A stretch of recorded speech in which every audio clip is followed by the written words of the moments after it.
Dan Saunders, my dad, was healthy as can be and living his dream life. We first experienced ALS and its horrible effects when my mom's mom was diagnosed in 2007. My dad first learned of his diagnosis in 2014. He slowly had to say goodbye to some of his favorite things like golfing and work relationships. Gradually, new mobility devices were added, and the support from family and friends was unbelievable. ALS began presenting more new challenges as my dad had to adapt to life in a power wheelchair, which was especially difficult for him as he loved his mobility and independence.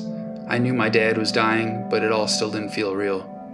My dad's ALS was not genetic, so its origins are still a mystery.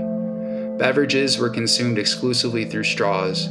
My dad and I started recording his voice in preparation for it to eventually fade away forever. The only way to verbalize communication was with the computer my dad navigated with his eyesight. All while facing the struggles of ALS, my dad continued to fight for ALS research and awareness.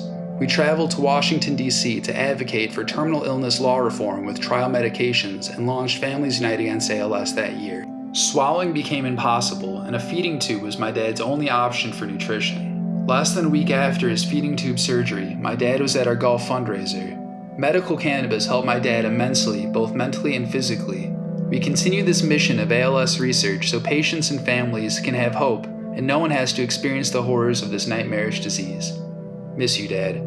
F.U. ALS.